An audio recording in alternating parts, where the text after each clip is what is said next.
ભાજપ એક ફાંસીવાદી તાકાત છે. તૃણમૂલ અલમત તે આરએસએસના બેજાની ઉપજ છે, પરંતુ તે એક ઉત્તર વૈચારિક રચના છે. તેથી તેમાં ભાજપ જેટલું નુકસાન કરવાની ક્ષમતા નથી. ભાજપ રાષ્ટ્રીય સ્તરે અને દાર્શનિક રીતે પણ એક મોટો ખતરો છે. મમતા બેનર્જીએ કહ્યું છે કે એસઆઈઆઈ ફક્ત તેમના મૃતદેહ પર જ થશે, પરંતુ અમે કહી રહ્યા છીએ કે તેઓ હયાત છે અને એસઆઈઆઈ થઈ ગયું છે. અને ઘણા મુસ્લિમો તેમણે તેમના મતાધિકાર ગુમાવ્યા છે. પરંપરાગત રીતે ભાજપનો બંગાળમાં ક્યારેય કોઈ ગઢ રહ્યો નથી, અને અમે ભાજપને બંગાળની કોઈ ઉશ્કેરણીજનક આંતરિક પાર્ટી તરીકે ગણતા નથી.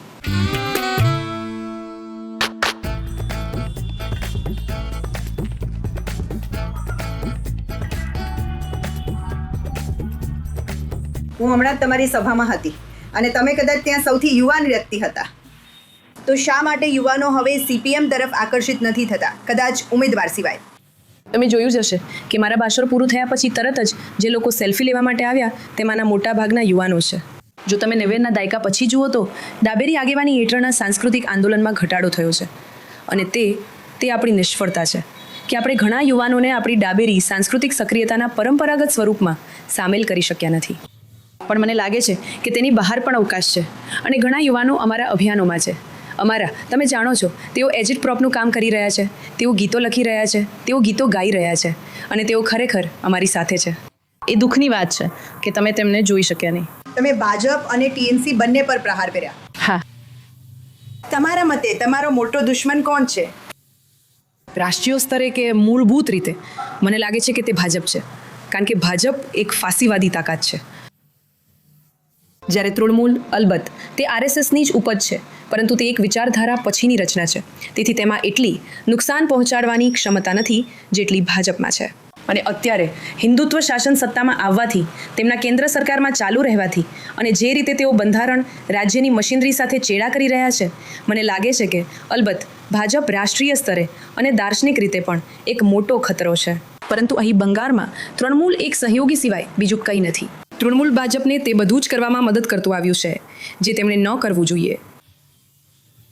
અત્યારે એવું લાગે છે કે જાણે સમગ્ર કેન્દ્રીય દળો કેન્દ્રની સંપૂર્ણ તાકાત મમતા બેનર્જી સામે યુદ્ધ છેડી રહી છે.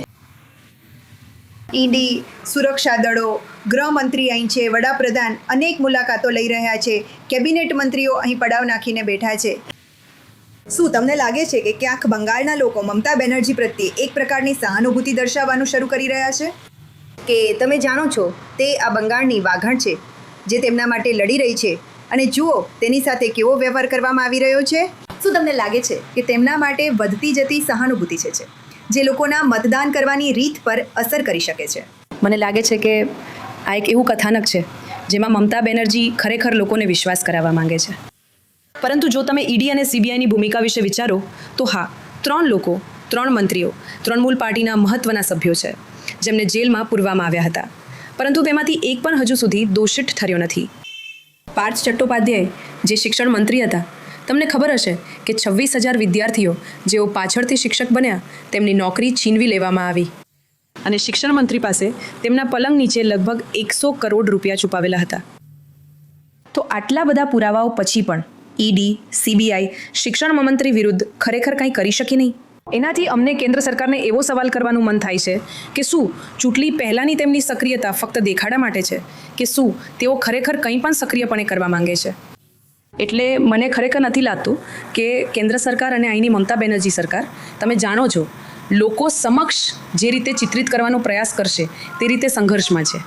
મને લાગે છે કે અહીં તૃણમૂલ, ભાજપ બંને લોકો વિરોધી એજન્ડા પર કામ કરી રહ્યા છે.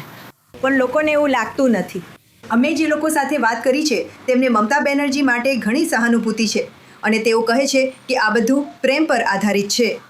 કદાચ તમારે પણ અહીં આસપાસના કેટલાક એવા લોકો સાથે વાત કરવી જોઈએ જેઓ જે પણ વિચારી રહ્યા છે તે બોલતા ડરતા નથી. હમણાં એક અઠવાડિયા પહેલાં જ એક મહિલા હતી, એક મતુઆ મહિલા, જે અમે પ્રચાર કરી રહ્યા હતા ત્યારે અમારી પાસે આવી, અને તેણે મારું ખૂબ સારી રીતે અભિવાદન કર્યું અને બધું જ. અને પછી તેને આના જેવી ટીવી ચેનલને એક બાઇટ આપીને કહ્યું કે હા, અમે બધા મમતા બેનર્જી અને તૃણમૂલ સાથે છીએ, પણ અમારા હૃદયમાં અમે ઈચ્છીએ છીએ કે ડાબેરીઓ પાછા આવે.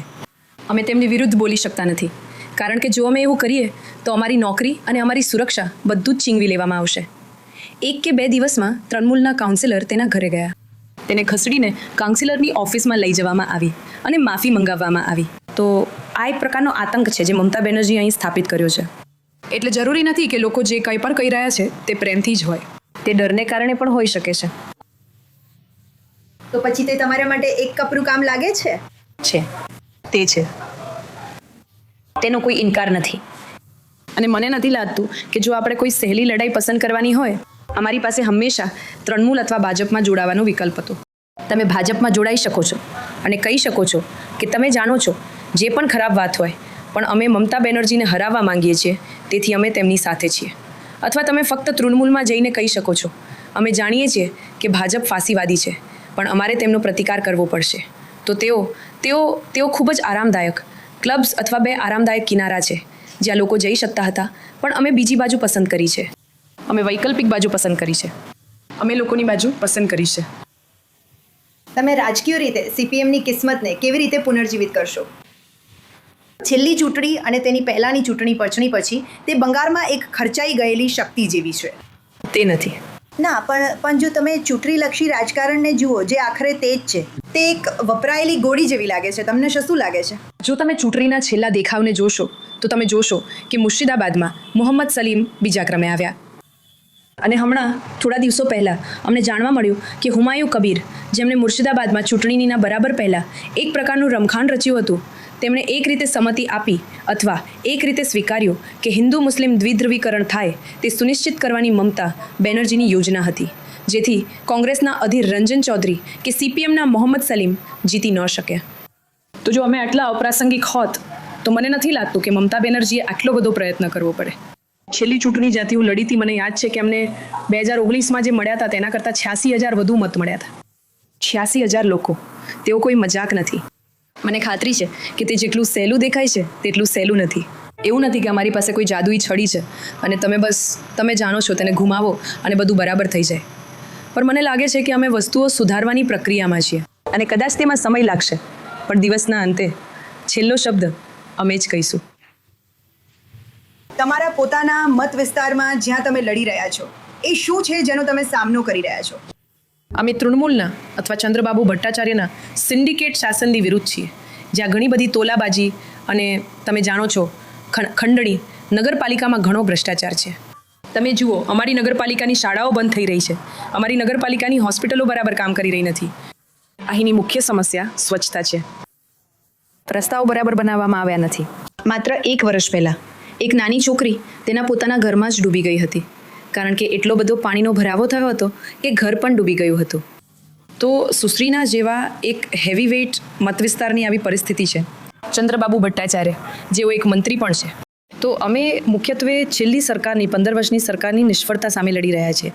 અમે બેરોજગારી સામે પણ લડી રહ્યા છીએ. મારી પેઢીના મોટાભાગના લોકો, તેમની પાસે નોકરીઓ નથી. તો પછી સીપીએમ અને તૃણમૂલ બંને ઇન્ડિયા બ્લોકનો ભાગ છે. તમે આ વિસંગતતાઓને તમારા મતદારોને કેવી રીતે સમજાવો છો?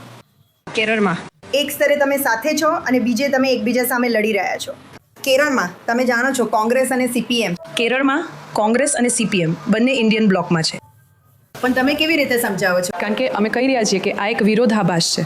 અમે ઇન્ડિયા બ્લોક એ અલગ અલગ રાજકીય પક્ષોનો એક સમૂહ છે જેઓ ભાજપની વિરુદ્ધ છે. પણ એનો અર્થ એ નથી કે અમે એવી કોઈ જગ્યા બાકી રાખતા નથી જ્યાં કોઈ, તમે જાણો છો, સંઘર્ષ ન હોય, કોઈ વાતચીત ન થઈ શકે. ભાજપ બંગાળમાં એક મહત્વપૂર્ણ શક્તિ ન હોવી જોઈએ. જો બંગાળમાં 2 બાજુઓ હોવી જરૂરી હોય તો તે બિન સાંપ્રદાયિક પક્ષો હોવા જોઈએ, જે હંમેશાથી રહ્યા છે. પરંપરાગત રીતે બંગાળમાં ભાજપનો ક્યારેય કોઈ પણ પ્રકારનો ગઢ રહ્યો નથી અને અમે ભાજપને બંગાળની એક ઇનસાઇડિંગ, અંદરની પાર્ટી તરીકે ગણતા નથી. તો મારો છેલ્લો પ્રશ્ન એસઆઈઆર વિશે છે.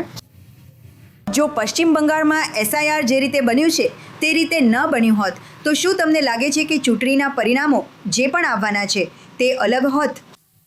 મને લાગે છે કે સૌપ્રથમ તો એસઆઈઆર એ સુનિશ્ચિત કર્યું છે કે મારા ઘણા બધા સાથી નાગરિકો, તેઓએ તેમનો મત આપવાનો અધિકાર ગુમાવ્યો છે. તો લોકોને જાણ થઈ છે કે આ મતાધિકાર કંઈ નથી, તેને પાક્કો માની શકાય નહીં. તમારે તેનો ઉપયોગ કરવો પડશે અથવા કોઈ તેને તમારી પાસેથી છીનવી શકે છે. 1. લોકો તેમના મતાધિકાર વિશે સભાન થયા છે. 2. ઘણા લોકો જેઓ તેમના ધર્મના આધારે તૃણમૂલ અથવા ભાજપને મત આપી રહ્યા હતા તે સમજી ગયા છે કે આમાંથી કોઈ પણ સરકાર તેમની પડખે ઊભી રહેવાની નથી. પુનરાસ તેઓ ભાજપને મત આપે છે. એસઆઈઆર પછી પંડરાસે તેમના મોટાભાગના તમે જાણો છો મતાધિકાર ગુમાવ્યા છે. તો જ્યાં સુધી મુસ્લિમોની વાત છે, મમતા બેનર્જીએ કહ્યું છે કે એસઆઈઆર ફક્ત તેમની લાશ પર થશે. પણ અમે કહી રહ્યા છીએ કે તે જીવતા જાગતા છે અને એસઆઈઆર થઈ ગયું છે અને ઘણા મુસ્લિમો તેઓએ તેમના મતાધિકાર ગુમાવ્યા છે. તો આ બંને લોકો જેમણે બંગાળના લોકો માટે મસીહા બનવાનો પ્રયત્ન કર્યો તે બંને નિષ્ફળ ગયા. તો મને લાગે છે કે હવે તેમના માટે વિચારવાનો સમય છે. શું તમને લાગે છે કે સીપીએમએ એસઆઈઆરના કારણે ગુમાવ્યું છે?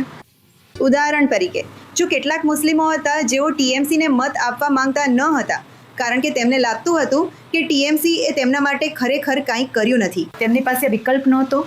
હવે તેમની પાસે ટીએમસીને મત આપવા સિવાય કોઈ વિકલ્પ નથી કારણ કે તેઓ ઘેરાયેલા અનુભવે છે. તેઓને લાગે છે કે જો તમે તેમને મત નહીં આપો તો ભાજપ સત્તા પર આવી જશે. તે 2021માં હતું. લોકોમાં તે ડર છે. મને નથી લાગતું કે આ વખતે તે ડર છે. અને હું તમને કહી શકું છું, મુર્શિદાબાદ, માલદા જે વિસ્તારો મુસ્લિમ બહુમતીવાળા છે ત્યાં તમને ખૂબ જ અલગ પરિણામ જોવા મળશે. બંગાળના લોકો, ખાસ કરીને મુસ્લિમોએ ડરથી મતદાન કરવાનું બંધ કરી દીધું. તેઓ હવે તેમનું ડરથી મતદાન કરવાનું પૂરું થઈ ગયું છે.